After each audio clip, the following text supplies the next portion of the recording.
होती थी, आज आए दिन यहाँ पर हत्याएं हो रही है, महिलाएं सुरक्षित नहीं है। क्यों? क्योंकि यूपी से बाबा ने जितने भी अपराधी भगाए उनकी शरणगाह आके राजस्थान बन गया। इस सरकार ने उनको पनाह दे रखी है। लॉ एंड ऑर्डर के नाम पे ये सरकार फेल है, बिल्कुल भी। प्रशासन के नाम पर ये सरकार फेल है। रीट के नाम पे युवाओं के साथ चीट करने वाली ये सरकार फेल है। वहीं हमारे सेंट्रल के अंदर बैठे हुए आदरणीय मोदी जी पूरे विश्व के अंदर भारत को एक नया नाम, एक नई ऊंचाई, एक नई बुलंदी पर लेकर गए हैं और पूरी दुनिया भारत का परचम मान रही है। हम लोगों को चाहिए कि अपने ऐसे यशस्वी प्रधानमंत्री की छवि के साथ राजस्थान की आम जनता तक, एक एक व्यक्ति तक पहुंचे और उन्हें रूबरू कराएं उनके किए हुए कामों को। उन्हें दिखाएं कि किस प्रकार से हाईवे जितने भी बन रहे हैं केंद्रीय सड़क निर्माण परिवहन मंत्रालय के अधीन पर, उनके ऊपर कैसे हमारे फाइटर प्लेन। और आप सभी एक तुल्य कार्यकर्ताओं को मेरा सादर नमस्कार। जब नाम लिए जाते हैं तो नाम ब्लैक लिस्ट है तो हो जाता है, तो या तो घर में प्रेम पूर्वक किसी बालिका के नाम माता पिता भाई बहन सब उससे बड़े छोटे मिलकर अलग अलग रखा करते हैं। किसी ने बिटिया रख दिया, किसी ने बिटिया रख दिया। तो ऐसे ही आज आपने चाचा जी मेरे नाम कई सारे रख दिए, तो आपको भी सादर प्रणाम है। इतना स्नेह बहुत कम लोगों के हिस्से आता है कि घर से बाहर निकलो और वहां पर भी आपको इतने अच्छे अच्छे नए नाम मिल जाए। आदरणीय राष्ट्रपति जी के अभिभाषण के संदर्भ में संभाग का दायित्व मेरे पास है। करौली, धौलपुर, सवाई माधोपुर और अपना भरतपुर, इन चारों जिलों के अंदर राष्ट्रपति अभिभाषण के ऊपर शानदार काम हो रहा है। राष्ट्रपति जी का यह अभिभाषण जो रहा संसद के अंदर ऐतिहासिक रहा। आप सभी को सूचित है कि राजस्थान में सरकार हमारी विरोधी है। हमारी अपनी सरकार नहीं होने की वजह से कार्यकर्ताओं ने तो बहुत कष्ट पाए ही हैं, लेकिन उसके साथ आम जनता का भी इस सरकार ने कोई भला नहीं किया है। उल्टा इसने धोखा दिया है और बहुत सारे घोटाले किए हैं और लोगों को मजबूर कर दिया। अलग अलग आंदोलनों के कारण आज सड़कों पर लोग उतरते हैं। सड़कें कभी जो सड़कें भागती दौड़ती नजर आती थी विकास के नाम पर, आज वो सड़कें पटी हुई है आंदोलनकारियों से। क्यों? क्योंकि सरकार ने मजबूर कर दिया कि हर नागरिक, युवा, महिला सड़क पर उतरे और उसके खिलाफ आवाज बुलंद करे।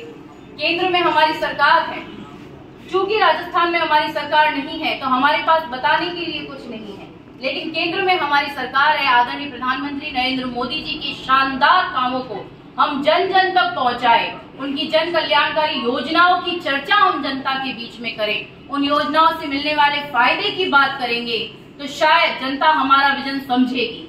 चूंकि राजस्थान में हमारी विपक्ष पार्टी की सरकार है तो हमें चाहिए कि हम उसके गलत कामों को उजागर करें और हमारी केंद्र की सरकार के अच्छे कामों को उस तक पहुंचाएं।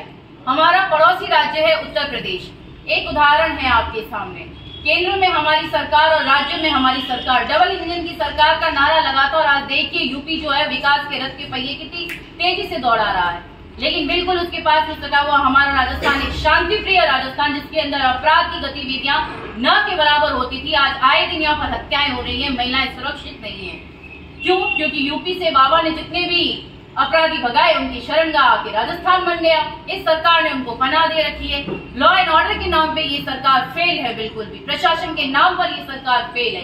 रीट के नाम पे युवाओं के साथ चीट करने वाली ये सरकार फेल है। वहीं हमारे सेंट्रल के अंदर बैठे हुए आदरणीय मोदी जी पूरे विश्व के अंदर भारत को एक नया नाम, एक नई ऊंचाई, एक नई बुलंदी पर लेकर गए हैं और पूरी दुनिया भारत का परचम मान रही है। हम लोगों को चाहिए कि अपने ऐसे यशस्वी प्रधानमंत्री की उस छवि के साथ राजस्थान के आम जनता तक, एक एक व्यक्ति तक पहुंचे और उन्हें रूबरू कराएं उनके किए हुए कामों को। उन्हें दिखाएं कि किस प्रकार से हाईवे जितने भी बन रहे हैं केंद्रीय सड़क निर्माण परिवहन मंत्रालय के अधीन पर, उनके ऊपर कैसे हमारे फाइटर प्लेन उतारे जा रहे हैं। एक घटना मैं आप सबके साथ साझा करती हूँ। हुआ यूं कि जब किशनगढ़ वाला हाईवे बन रहा था, क्योंकि मैं मूलतः जोधपुर से हूँ, तो जाती थी तो हमेशा परेशान होती थी। गाड़ी पे इतने सारे धक्के लगते थे, डाइवर्जन मिला करते थे, क्या तकलीफें नहीं पाई उस रोड के ऊपर। लेकिन आज जब नितिन गडकरी जी के मंत्रालय के अधीन रहकर वहां पर वो राजमार्ग निकला है, एक तरफ से मेरी कार जाती है और दूसरी तरफ से एक फाइटर प्लेन उसी रोड के ऊपर बराबर उतर जाता है। इस क्वालिटी का काम हमारी केंद्र सरकार जब लोगों को कर दे रही है तो पहुंचाने का काम हमारा है। रक्षा क्षेत्र में देख लीजिए आप, असॉल्ट राइफल्स इंडिया हमेशा भारत से खरीदा करता था, लेकिन आज हिंदुस्तान के अंदर बन रही है। हमारे यहाँ के रॉकेट्स को देख लीजिए, रिसेंटली अभी आपने देखा स्पेस के अंदर कितना शानदार परीक्षण भारत ने किया है। ऐसी बहुत सी उपलब्धियां हैं, चाहे खाद्य परियोजनाओं से जुड़ी हुई हो, चाहे जनधन से जुड़ी हुई हो, चाहे कृषक सम्मान निधि से जुड़ी हुई हो, आयुष्मान भारत से जुड़ी हुई हो, बहुत सारी चीजें हैं जिन्हें हम जनता तक लेकर जाएंगे तो जनता हमारे विजन को समझेगी, भारतीय जनता पार्टी के विजन को समझेगी, कमल के फूल को अपना प्रतिनिधि मानेगी और चुनेगी और राजस्थान की भ्रष्ट सरकार को उखाड़ फेंकने में हम कामयाब होंगे। राष्ट्रपति के इस अभिभाषण का उद्देश्य इतना है कि केंद्र सरकार की सारी उपलब्धियों को हम लोग जन जन तक लेकर जाएं। राजस्थान की परिवेश की अगर आप बात करेंगे तो ऐसा कभी नहीं हुआ कि किसी सालासर धाम के अंदर जाए और राम द्वार को कोई ढा कर आ जाए, अलवर में जाए और ड्रिल से खोद कर कोई शिवलिंग को निकाल कर ले जाए। ऐसा कभी नहीं हुआ कि एम्बुलेंस के अंदर किसी महिला के साथ रेप हो जाए। ऐसा कभी नहीं हुआ कि असंख्य भर्तियां निकाली जाए, परीक्षाएं करवाई जाए और उसके बाद में उन्हें रद्द कर दिया जाए, उनके पेपर लीक हो जाए।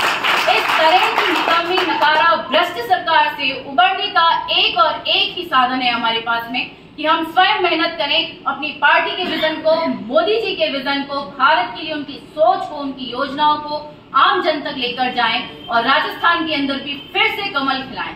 एक बार आप सभी लोग मेरे साथ दोहराएं, भाजपा देश के लिए, प्रदेश के लिए, सुशासन के लिए, धर्म के लिए, अधर्म के नाश के लिए, सेना के लिए, सुरक्षा के लिए। आप सभी लोगों का बहुत बहुत धन्यवाद। आपने इतने ध्यान से, धैर्यपूर्वक मेरी बातों को सुना। उम्मीद लेकर जा रही हूँ कि इस अभिभाषण को आप सभी लोग जन जन तक पहुँचाएंगे। कामा के सारे कार्यकर्ताओं को, सारे पदाधिकारियों को और आप सभी लोगों को बहुत बहुत धन्यवाद।